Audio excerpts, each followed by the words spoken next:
नमस्कार, मैं डॉक्टर प्रदीप माथुर, योग एवं प्राकृतिक चिकित्सक।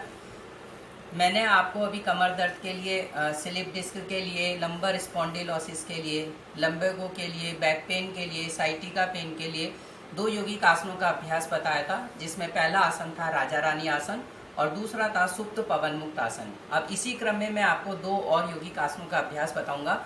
यदि आपके पैरों में किसी भी प्रकार की नमनेस आती हो, इचिंग होता हो, आपको इरिटेशन होता हो, लेग्स पूर्ण रूप से सुन्न पड़ गई हो और पैरों का दर्द आपके गर्दन में ऊपर की तरफ आ रहा हो, सर्वाइकल स्पॉन्डिलोसिस हो रहा हो, तो आप इन 2 यौगिक आसनों का अभ्यास और करेंगे, जिसमें पहला आसन हम करेंगे अर्धचक्रासन और दूसरा आसन करेंगे बालकासन, जो कि लेट कर करेंगे।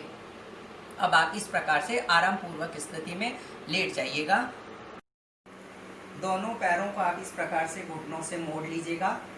घुटनों में, पंजों में आपको अंतर रखना है और उसके बाद दोनों हाथों को आपको अंडर दी हिप्स रखना है, लेकिन ध्यान रखें कि हथेलियों का रुख जमीन की तरफ होना चाहिए। और उसके बाद गर्दन अपने ही स्थान पर रखेंगे, गर्दन में बिना झटका लगाए हुए आराम पूर्वक स्थिति में आप हिप्स को जितना हो सके ऊपर की ओर उठाने की कोशिश करेंगे, लेकिन कोई सपोर्ट नहीं लेंगे। पूरे के पूरे हिप्स को, पीठ को ऊपर की तरफ उठाएंगे और हो सके तो हाथों से पैरों की एड़ियों को नहीं तो टखनों को आपको इस प्रकार से छुआने की कोशिश करेंगे। स्वाभाविक श्वास प्रश्वास के साथ इस आसन का अभ्यास करना है। इस आसन को कहते हैं अर्धचक्रासन का अभ्यास, जो कि कमर दर्द के लिए विशेष रूप से उपयोगी आसन है। अपनी क्षमता के अनुसार, शक्ति के अनुसार आपको इस आसन में रुके रहना है और उसके बाद बहुत धीरे धीरे आप इस प्रकार से अपनी सामान्य स्थिति में आने की कोशिश करेंगे और उसके बाद फिर से पैरों को सामने की तरफ फैलाकर और फिर से आपको रिलैक्स हो जाना है। इस आसन को आपको कम से कम 5 बार करने की कोशिश करेंगे और उसके बाद आप फिर से दूसरा आसन करेंगे, जिसे हम कहेंगे बालक आसन, यानी ऐसा आसन जिसमें बालक गहरी निद्रा में निश्चेष फोकस होता है। इसीलिए इस आसन को कहा गया है बालक आसन का अभ्यास। आपको क्या करना है कि एक पैर को घुटनों से इस प्रकार से मोड़ लेना है और आराम पूर्वक स्थिति में इस प्रकार से लेटने की कोशिश करेंगे और उसके बाद जो पैर सीधा है उसी तरफ का हाथ इस प्रकार से पीछे की तरफ ले जाएंगे। आंखें पूर्ण रूप से बंद रहेंगे। ये आसन है जिसे कहते हैं बालक आसन का अभ्यास, यानी बालक कैसे गहरी निद्रा में निश्चेष होकर सोने की कोशिश करता है, आपको उसी प्रकार से सोना है। Cervical spondylosis, lumbar spondylosis, lumbago, back एक में आसन का अभ्यास करना है। आंखें आपकी पूर्ण रूप से बंद रहनी चाहिए और कुछ क्षणों के लिए इसी प्रकार की स्थिति में आपको रुके रहना है,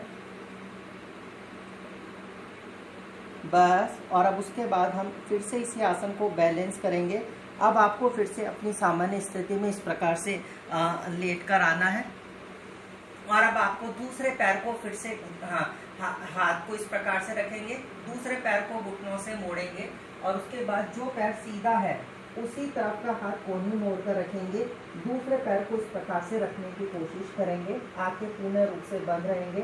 साथ में जिन्हें अनिद्रा की प्रॉब्लम्स रहती हो, डीप और साउंड स्लीप नहीं आती हो, स्नोरिंग की प्रॉब्लम्स रहती हो, तो उन्हें इस आसन का अभ्यास करना है। साथ में खाना खाने के बाद आपको जब विश्राम की स्थिति में जाना है तो आप इस आसन का अभ्यास कर सकते हैं, जिसको कहते हैं बालक आसन का अभ्यास, यानी बालक कैसे गहरी निद्रा में निश्चेष फोकस होता है, उसकी कैसे मानसिक क्रियाएं रुक चुकी होती हैं। आप भी ऐसा महसूस करो कि आपकी संपूर्ण मानसिक क्रियाएं रुक चुकी हैं। बदल कर आपको इस आसन का अभ्यास करना है, कुछ क्षणों के लिए रुके रहना है और उसके बाद फिर से आप आराम पूर्वक स्थिति में हाथों को इस प्रकार से करवट लेकर आकर फिर से आप शवासन की स्थिति में लेट जाएंगे। ये आसन थे कमर दर्द के लिए किए जाने वाले 2 यौगिक आसनों का अभ्यास और फिर उसके बाद फिर से आप आराम पूर्वक स्थिति में करवट लेकर उठकर बैठ जाएंगे। और अब आपको मैं फिर से 2 यौगिक आसनों का अभ्यास फिर आगे बताऊंगा। तब तक के लिए नमस्कार, धन्यवाद।